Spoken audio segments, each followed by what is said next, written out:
My son charges me $1,500 a month to live in my own house. I've been paying it for 3 years. Social Security sends me $1,940 on the 3rd of every month. Mitchell takes $1,500 on the 4th. That leaves me $440 for food, prescriptions, electric, everything. The house is at 412 Hardin Road. June and I bought it in 1986. We paid $62,000. It took us 18 years. The last payment was in 2004, and June cried at the kitchen table when I showed her the letter from the bank. Mitchell says the house is his now. He says I signed papers. He says we went over this. I don't remember signing anything, but I don't remember a lot of things anymore. I should tell you about June. She was a bookkeeper at the school district for 26 years. Small woman, quiet hands. She kept every receipt we ever got in a shoebox under the bed. Tax returns going back to 1979. June died 5 years ago. Pancreatic cancer. 3 months from diagnosis to the end. She went fast, and she went without complaining, which was exactly how she lived. After June, the house got quiet. I still worked on trucks for another year. Then my hands started shaking. The doctor said early-stage dementia. He said a lot of other things too. I stopped listening after that word. Mitchell showed up 6 months later, said he was worried about me, said he'd move in and help with the house. He brought 2 suitcases and a new television. He put the television in the living room where June's piano used to be. The rent started 3 months after he moved in. He sat me down at the kitchen table. He had papers, official looking. I remember that. He said the house needed to be in his name for legal protection. He said it was standard. He said, "Dad, if something happens to you, the state will take the house. This keeps it in the family." I asked if I should call a lawyer. He said we didn't need one. He said lawyers cost money.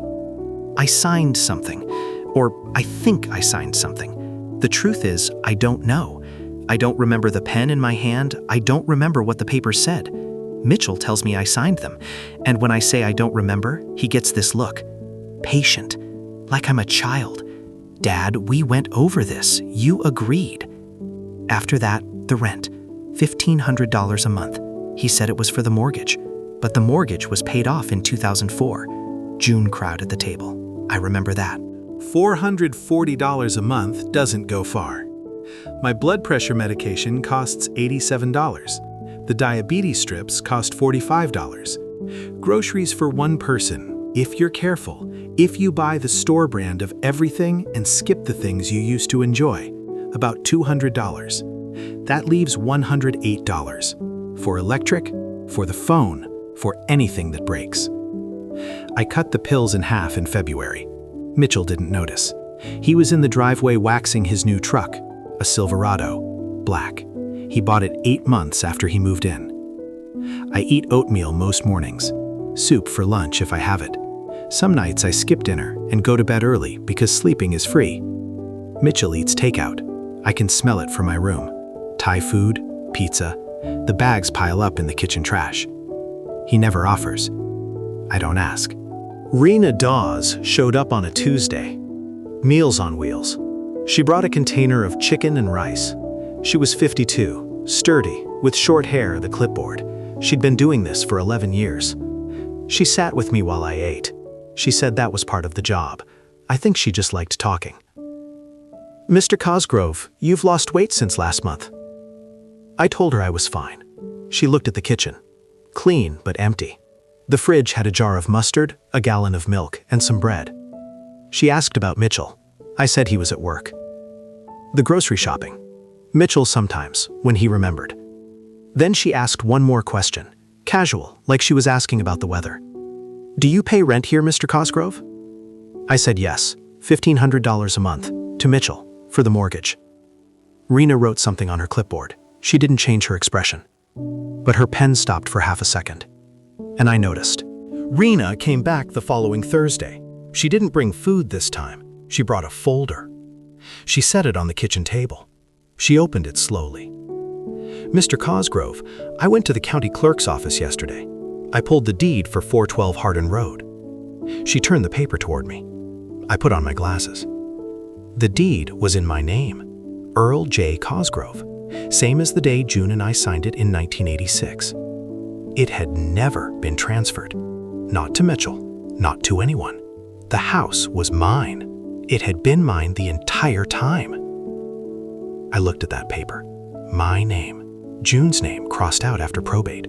My signature from 38 years ago, when my hand was steady and I could spell my middle name without thinking. I said, "He told me I signed it over." Rena said, "There's no record of any transfer, Mr. Cosgrove. No filing, no deed change, nothing." She paused. "You've been paying your son $1,500 a month to live in a house you own." Rena filed a report with Adult Protective Services that afternoon. A detective came by the following Monday. Young man, badge on his belt. He asked the same questions Rena did, but slower, and he recorded everything.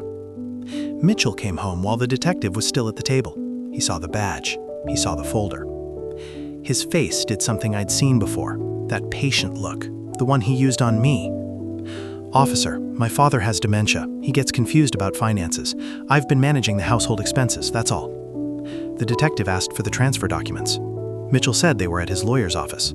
The detective asked for the lawyer's name. Mitchell didn't answer. The detective asked again. Mitchell looked at me, not with the patient face anymore. Something harder, something I hadn't seen before. "Dad, tell him you agreed to this." I looked at my son, the boy who used to sit on my lap in the garage while I worked on engines, the boy who learned to drive in this driveway. I said, "I don't remember agreeing to anything, but I remember paying." Mitchell was charged with elder financial exploitation and fraud. $54,000 over 36 months. No transfer documents existed, no lawyer existed, no papers existed. He had invented the entire arrangement. He told a man with dementia that he'd signed papers, and every time that man questioned it, he said, "We went over this, Dad." For 3 years. The court issued a protective order. Mitchell had 7 days to vacate the house, my house, 412 Hardin Road. He packed his truck on a Wednesday, the black Silverado. I watched from the living room window. 3 suitcases and the television he'd put where June's piano used to be. No knock on the door, no goodbye. The engine faded down the street until everything was quiet.